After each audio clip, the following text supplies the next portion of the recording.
Ok.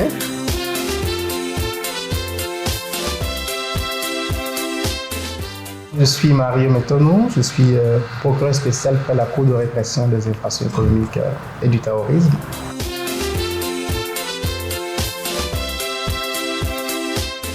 Dans le mot, vous avez deux mots, on va dire, sexe et puis extorsion. Donc c'est une forme de chantage qui se pratique sur Internet, une forme de chantage sexuel.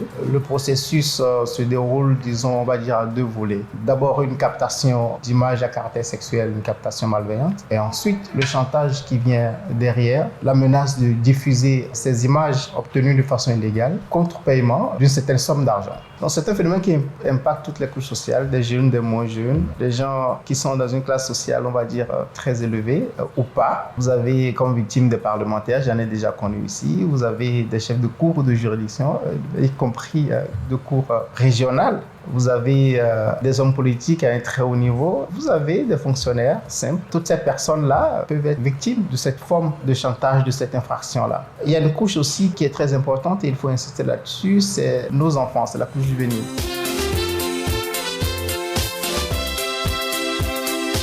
Il y a plusieurs modalités dans les extorsions qui consistent pour l'auteur de l'infraction à entrer en contact avec vous. Celui-ci prend un temps plus ou moins long. C'est des gens qui sont assez patients. Quelqu'un entre en contact avec vous par Internet et puis se présente comme une personne gentille, un homme ou une femme, ça dépend, parce que les femmes peuvent être victimes de cela et les hommes également peuvent être victimes de cela. Alors un homme ou une femme se présente comme une personne très gentille, développe une relation de confiance avec vous et quand la relation est bien établie, cette personne vous pousse à lui envoyer des images un peu à caractère sexuel ou vous propose dans la plupart des cas que moi j'ai connu ici, disons les choses crûment, de faire l'amour par vidéoconférence. La personne commence elle-même à se dénuder, enfin vous croyez que c'est elle qui se dénude, alors vous passez à l'acte, vous posez l'acte qu'il ne faut pas du tout poser et quand vous finissez, cette personne a fini de capter vos images, vous renvoie la vidéo et se présente maintenant sous son vrai visage, enfin à peu près.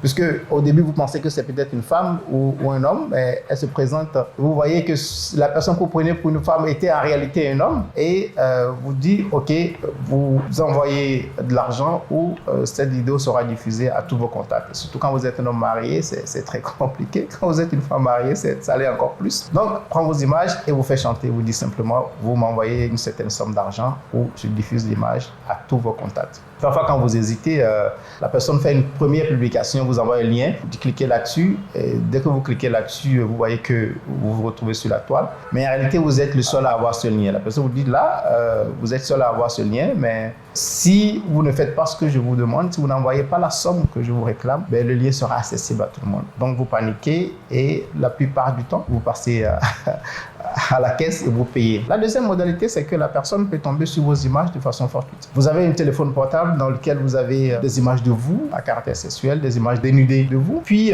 vous êtes victime de cambriolage. C'est déjà arrivé, j'ai déjà connu ça. Puis vous êtes victime d'un cambriolage et le téléphone portable se retrouve dans des mains indésirables. Ces personnes-là ont accès au contenu, récupèrent vos images et commencent à vous faire chanter. Ou simplement, vous avez oublié que vous avez ce genre d'image sur votre téléphone portable. Le téléphone a un souci, ou votre ordinateur, le téléphone ou l'ordinateur, il y a un souci, vous l'envoyez à un technicien, puis celui-ci récupère les images. Et soit la personne vous met en confiance et lui envoie vos images de façon volontaire, en pensant que vous avez affaire à une personne sérieuse, à une relation sérieuse, soit vous avez vos images sur les différents supports dont vous perdez le contrôle en temps, et puis ces images sont récupérées et sont diffusées, et avec ces images, on vous fait du chantage. Les pays qui sont un peu plus en avance sur nous, il y a une dernière modalité qui se développe, c'est l'hypertrucage. Dans ce cas-là, c'est pas que vous avez perdu vos supports avec vos images, ce n'est pas que la personne vous a convaincu à lui envoyer des images, 1 minute, quelques secondes, qu'importe. À partir de cette petite vidéo que la personne a de vous, elle va faire un montage. On va prendre votre tête, qu'on va les poser sur notre corps, qui ressemble plus ou moins au vôtre, mais sur un corps dénudé. Et donc, celui qui regarde pense que c'est vous qui êtes en train de faire ces actes sexuels-là. La personne donc vous renvoie votre vidéo, votre tête sur un autre corps, et vous dit, écoutez, vous envoyez tel montant ou je diffuse. C'est l'hypertrucage. Et vous rentrez dans le processus dans une très grande détresse, soit vous êtes obligé de payer pour faire arrêter le chantage, mais en général, quand vous payez, le chantage ne s'arrête pas, ça continue, c'est la preuve que vous avez de quoi alimenter le réseau, soit vous faites le bon geste en allant vers une unité de police judiciaire et en portant plainte. Nous avons ces 3 modalités-là qui existent et il est important que les uns les autres soient conscients de ce qu'il y a ce danger qui guette.